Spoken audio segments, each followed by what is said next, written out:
Why is Pakistan cracking down on international journalists? International media have been banned from reporting in most of the country.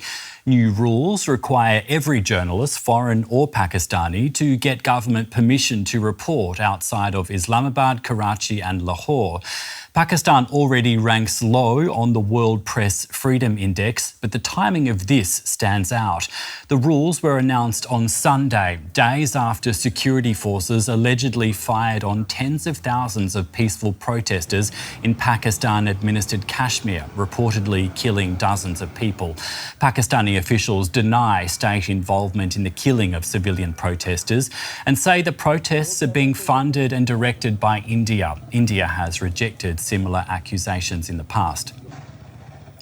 Here's what one resident of Muzaffarabad, the capital of Pakistan-administered Kashmir, said over the weekend about violence in the region, and you hear him allege that a man was fatally shot outside his home. He was having breakfast on the veranda. When the security forces arrived, they opened fire indiscriminately, and a bullet hit him in the chest. Women tried desperately for about half an hour to help him.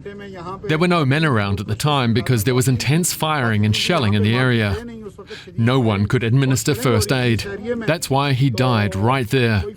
He was 35 years old. Now, the news of that violence was reported only by overseas outlets, including by our colleagues at Al Jazeera, whose website was restricted in Pakistan as a result. With local elections underway in Pakistan-administered Kashmir, the violence and a wave of protests calling for electoral reform started there back in June. A communications shutdown was imposed in reaction, including an internet blackout that cut the region off from the rest of Pakistan. There were also mass arrests. And just to remind you about Kashmir, Pakistan and India each administer part of the Himalayan region, but both claim it in full. The nuclear-armed neighbours have had wars over its control. Ailia Zehra is a Washington-based journalist for US media and founding editor of Dissent Today, which is a platform focused on alternative voices and human rights issues in Pakistan. Before moving to the US, she previously led independent newsrooms in Pakistan. Thanks so much for joining us, Ailia. Thanks for having me. Can I ask you, what was your reaction when you first heard about these new restrictions on international media in Pakistan? I think it's definitely a significant escalation in Pakistani government's control over independent reporting. And it's very clear that it comes against the backdrop of the protests that are taking place currently in Pakistan-administered Kashmir. There's civil unrest going on in that region, and Pakistan has moved to restrict the coverage of that unrest, and Al Jazeera's website was restricted in Pakistan. There were some other websites that were restricted, and the government has said that it's not happy with the way they have covered this unrest. The government is accusing these outlets of yellow journalism and of not representing the correct what is happening there. So I think that this is another move that the government is using to control information. And it has been happening for quite some time in Pakistan. But I think this rule in particular is, I think it's the first time in recent years that the government has targeted international media in particular. Just based on what you have said, I guess I'm interpreting your response there as meaning that this has been possibly on the cards for a while, that the catalyst was not just about the reporting from Pakistan-administered Kashmir. Do I understand you correctly there? Yeah, certainly. We have seen in recent years the Pakistani government has, threatened and harassed local journalists who are, reporting political unrest in the country. I think there was certainly an escalation after the 2024 general elections in Pakistan in February of 2024. After that, we saw that a lot of journalists who reported on, alleged rigging and, interviewed candidates who were considered to be anti-military. They were, harassed. They were several cases were lodged against them, based on really flimsy charges of treason and of sedition. So they've been doing this to Pakistani journalists for a long time. But in my opinion, I think they needed something that would allow them to do the same, to control foreign journalists in the same manner.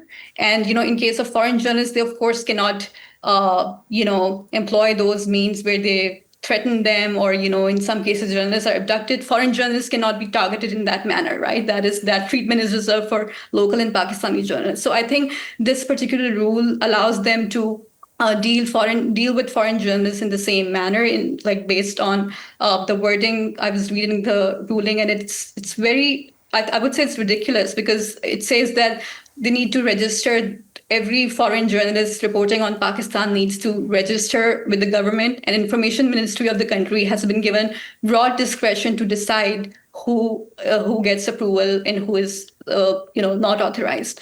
So that essentially means you're discouraging foreign journalists from coming to Pakistan to report on issues. And there's also this the part of the rule says that anyone who is trying to go out of Karachi, Islamabad, and Lahore, the three big cities, needs to get a no objection certificate from the government. So, I mean, as somebody who works in Western media now, I think most of the stories of interest that are of relevance to international audience, they're found in smaller provinces in Pakistan, which are not these three cities. In Balochistan, where there's an insurgency, in the Khyber Pakhtunkhwa, the northwestern province of the country.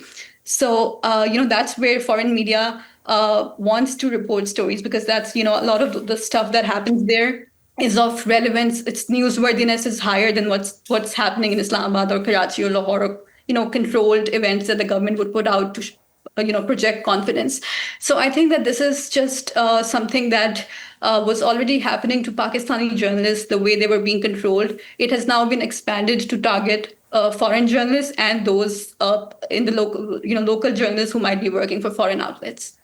Now, if we put the point of view of the government, it denies that these new rules constrict the media and say they provide an administrative mechanism, so they're the government's words, to verify media, facilitate access, coordinate reporting requirements. How do you interpret those words? Well, I don't buy that at all. I think that it's very clear that it's just a move meant to discourage journalists. And, the way they've framed it, that every journalist needs to register themselves with the government, which means that the government will have their data. Every foreign journalist visiting Pakistan or, working on Pakistan-related story they would be entered in a government-maintained database. And, given the fact that the Pakistani government is known to restrict press freedom, and it has been doing that, it has done that to Al Jazeera, blocking websites based on coverage that they think is not favorable to the country. I mean, I don't think any foreign journalists would want that. They would not want the government of Pakistan to have the access to their information, right? Because it puts them in, given the fact that journalists in the country have been targeted. I think that foreign media would feel unsafe giving access to their information to the government. So I think the way this whole thing has been, this system, I think, centers on mandatory registration and getting prior approval, but that's not how journalism works. I mean, if you're getting prior approval to report on a government official, and you're getting approval from that government official who you're reporting, then it makes no sense, because then you would not have the freedom to report independently, and whatever comes, the reporting that is produced as a result of that, after that system, after getting prior approval, might not be accurate. Because, journalists might have to, especially local journalists, might have to self-censor in order to, get in the government's good graces, so to speak, to get approval. So I think it definitely impacts the way we will see Pakistan being covered going forward. Can you give us any insight possibly into how these restrictions might be enforced? So we haven't really been given a timeline. It hasn't it's something that the Ministry of Information is going to control independently. And as I said, it gives them broad discretion to make decisions based on who they like and whose coverage they don't like. So I think it's there is a wing in the Ministry of Information that is going to make all those decisions. And I don't think that it's not framed as a law, but it's like a rule that the Ministry of Information is going to implement. And I think that a lot of the cases, flawed, trumped up charges against journalists that were brought up in recent years were, initiated by the Information Ministry. So they do have the reputation that they try to stop flow of information. As I understand, foreign journalists already require permission to travel and report in Pakistan. Is that correct? Definitely. You need a visa and you need to tell them the reason for your travel. Okay, and so as a result of that, a lot of foreign journalists rely on local freelancers in various areas of Pakistan. Can you tell us what these rules mean for people like local freelancers? Yeah, I think they would be most at risk in terms of, the impact, because if that is the only thing that they're working on, if their livelihood is tied to their, work with a foreign media outlet, then they might have to just get permission, right? And if that means that their work might be impacted, the work that they produce after, getting the government's approval might not be accurate. And also they might also face, we know that in Balochistan and Khyber Pakhtunkhwa, there is the two provinces where there are security challenges. There is a very, I would say, militarized environment where security forces control a lot of regions, where some of the news stories that these reporters might be covering, right? So I think that freelancers working for foreign media outlets don't really have a choice, right? They have to sign that register and actually try to get permission or try to just find a way to continue working under this system, right? So I think that they will be at most they will be the most affected group after this rule is put in place, because they will be, their work will be scrutinized more. And, the government is going to, obviously, the ones that don't accept the rules are definitely going to face challenges on the ground, basically, in terms of security, because a lot of, in terms of security, that is also sort of dependent on how well the government is, whether or not they're okay with the work that you're producing. So I think it does impact the way they operate on the ground, especially local journalists. And so you're basically saying that journalists that would ignore these restrictions face a very real security threat? Definitely, if they do go to provinces where there's a security challenge in Balochistan and, the Khyber Pakhtunkhwa northwestern province, there's been a lot of attention in that region because it borders Afghanistan. And, there has been recent clashes between the Afghan Taliban and the Pakistani security forces in that particular province, So anyone going to that province would need approval under this rule. And if they do sort of defy this rule and go there anyway, their security won't be guaranteed. And, that would be a real challenge, I think. How legal is it for the government to impose restrictions like this, if you can possibly give us any insights into that? So Pakistan's constitution does say that it's the freedom of expression, freedom of speech is guaranteed. But the Pakistani government the state of Pakistan, not this government, but, successive governments have made rules that allow for this thing to happen. There is electronic crime regulations rule that was brought in the name of cybercrime, but it essentially targets journalists for, posting tweets that are seen critical of the government. So I think that although in the constitution it is not allowed, it's obviously something that can be challenged legally. But in recent years, the Pakistani state has been able to, enforce such regulations anyway. And I think they can get away with this one as well. Now, I guess throughout this conversation, the main focus really is the restriction on press freedom in Pakistan. And if we are looking at what's happening in particular right now in Pakistan-administered Kashmir, a dominant narrative that I've noticed in international media seems to be that international media is reporting on what's going on there and local media are ignoring it. And I'm just wondering how very fair that is, given the very real pressure and limitations put on local local press in the country that you've outlined? That's an interesting question. So I would say the mainstream media in Pakistan, the channels that are prominent ones, they have been, in order to just retain that power, that in their ability to continue doing journalism, they had to practice self-censorship over the years, which means that yes, they. When it comes to regions like that, the peripheral regions of Pakistan, Kashmir being one of them, they do ignore those regions. And, if you talk about like top news channels in Pakistan, I think that they did not cover this issue the way they should have, given the international attention it was getting. And I think part of it is just to, avoid censorship and just to be able to, pick and choose what they can cover. And, but I do think that there are independent reporters in Pakistan on the ground. I think digital media did fill that gap, wherever the national media was lacking, digital media, independent YouTubers, journalists who were, taken off air and then they made their own YouTube channels and went digital. They have been able to fill that gap in some way. But of course, when these restrictions exist, when they're threatened and, there